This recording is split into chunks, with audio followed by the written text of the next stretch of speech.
Good afternoon. I'm Laurie French. I'm president of the CSBA, and I'm so pleased to be here with Shelley Morse. Shelley?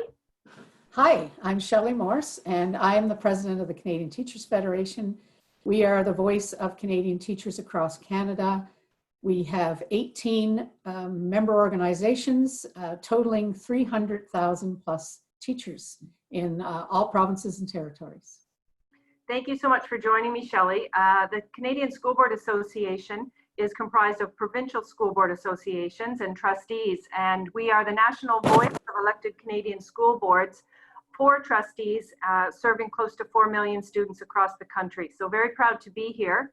Shelley, I'm really pleased to have you here with me to talk a little bit about what's been happening in the pandemic and the experience of teachers. Yes, and thank you, Laurie, for the opportunity to do this with you. We're here together today to address common challenges and to seek solutions to our different perspectives. We want to thank all teachers, education support personnel, and everyone supporting students and communities. As presidents of these two national associations, it's always interesting, you know, in the absence of a provincial or federal Ministry of Education, you know, at the national level, we have a unique experience to deal with and interact with provinces. And hearing about some of the experiences during the pandemic has been quite incredible. The leadership that some of our teachers have shown, the outstanding creativity that's happening in our schools. I know that at the governance level, school board trustees are incredibly grateful for the work that's happening. Any thoughts or reactions on what you're hearing from teachers, Shelley?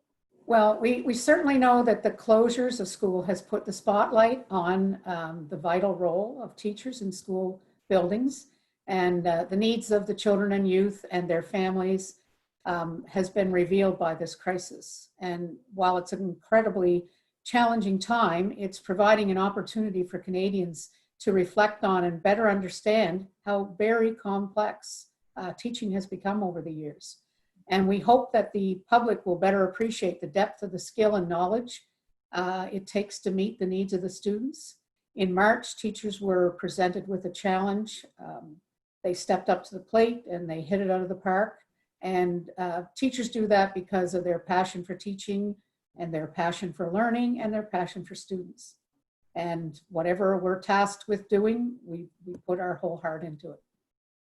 Absolutely. Teachers have so much risen to the challenge. I know that, you know, from a trustee perspective, we may not be in the classroom with teachers, but we're well aware of the work that's being done. And, you know, certainly trustees are behind them as far as that level of democratically elected government who have a role to play close to our students and close to our communities, but absolutely to support the system. And really be sure that our communities understand what's happening, that we can integrate and communicate back and forth. But really, we're here to ensure that our staff and that the system has the resources and the supports they need to do the important work they're doing right now.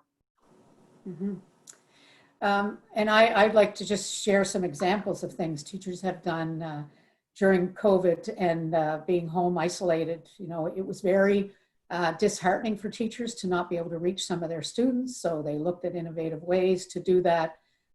Some teachers visited students at the end of their driveways. Teachers in the north started a snack food drive, collected snacks, delivered them to families. We had other teachers who started food drives in their communities, found safe ways to deliver that food. Just a plethora of ways that teachers went above and beyond to make sure that they could do everything within their power to help their students while they were home.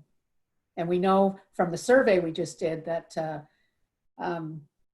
3/4 of the teachers surveyed of 18,000 were extremely worried and concerned about the well-being of their students. So they were doing whatever they could to make sure students had what they needed.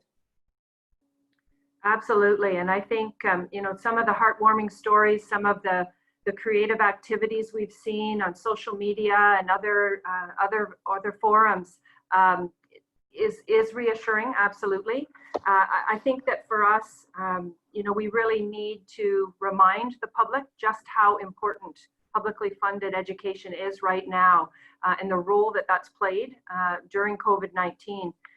Trustees can be very, very proud of the work that their schools have done in their communities to support families, but absolutely the work that teachers have done to reach out and stay connected.